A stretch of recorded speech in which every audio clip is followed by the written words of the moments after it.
Assalamualaikum warahmatullahi wabarakatuh.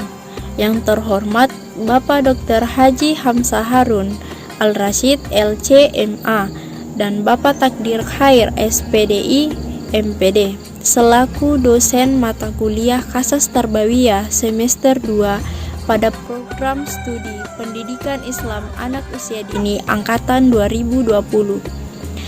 Perkenalkan, nama saya Rizkyanti kelas B dengan NIM 20900120049.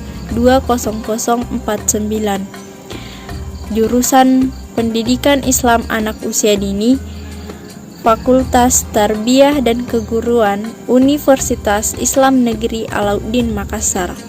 Video kali ini merupakan pengganti final test mata kuliah Qasas Tarbawiyah. Langsung saja, mari kita menyaksikan video kisah Nabi Ayub alaihi salam. Nabi Ayub alaihi salam adalah cucu dari Nabi Ishak bin Ibrahim alaihi salam. Beliau adalah sosok seorang Nabi Allah yang memiliki tingkat kesabaran yang paling tinggi dalam menghadapi cobaan dari Allah Subhanahu wa Ta'ala. Nabi Ayub alaihi salam menghadapi cobaan dari Allah Subhanahu wa Ta'ala. Nabi Ayub alaihissalam adalah orang yang kaya raya, harta yang melimpah dan ternaknya yang sangat banyak. Ia hidup makmur dan sejahtera. Hidup Nabi Ayub dipenuhi oleh kesenangan, namun beliau tetap tekun untuk beribadah. Beliau juga gemar untuk berbuat kebaikan dan suka berbagi kepada siapapun. Semua orang memuji kebaikan dan ketulusan Nabi Ayub dalam berbuat kebaikan. Bahkan para malaikat pun juga memuji beliau. Hal tersebut membuat iblis merasa iri dan dengki kepada Nabi Ayub. Ia tidak suka jika ada manusia yang begitu solehnya, dan iblis pun berniat untuk membuat Nabi Ayub menjadi sesat, dan ia pun mencoba sendiri menggoda Nabi Ayub alaihissalam. Namun ternyata iblis gagal. Iblis pun tidak pernah menyerah. Ia dan para pembantunya kemudian memulai menyerbu keimanan Nabi Ayub dengan membunuh semua ternak. Kemudian mereka merusak kebun Nabi Ayub dan juga membakar semua harta kekayaan beliau. Namun Nabi Ayub dan anak istri beliau tetap rajin beribadah dan tidak pernah mengeluh. Mereka semua menerima takdir dengan ikhlas. Iblis dan para pembantunya kemudian mendatangi putra dan putri Nabi Ayub di rumah dan menggoyang-goyangkan tiang rumah sehingga roboh dan semua anak Nabi Ayub meninggal dunia. Iblis mengira usahanya berhasil menggoyahkan iman Nabi Ayub yang sangat menyayangi putra dan putrinya itu.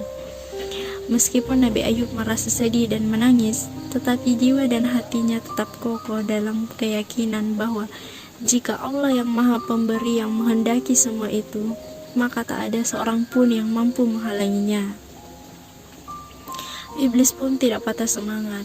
Iblis kemudian menaburkan penyakit di sekujur tubuh Nabi Ayub sehingga beliau menderita sakit kulit yang sangat menjijikkan.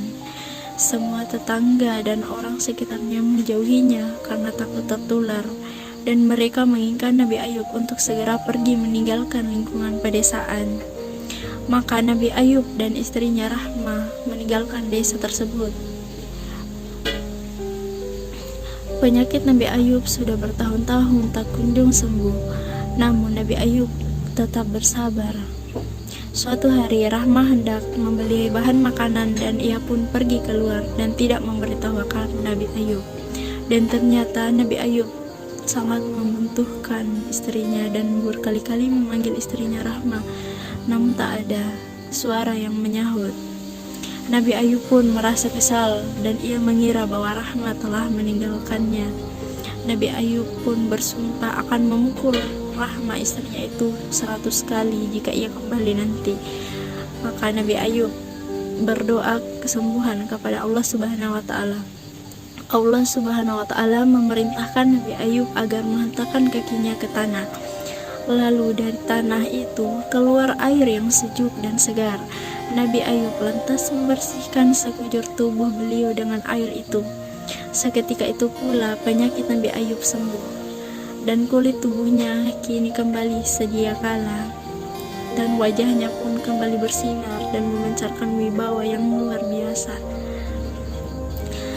Kemudian Rahma akhirnya pulang, dan betapa terkejutnya ia ketika melihat suaminya yang sudah sembuh, dan ia pun meminta maaf karena telah hampir kehilangan kesabaran dalam menghadapi Nabi Ayub yang sakit.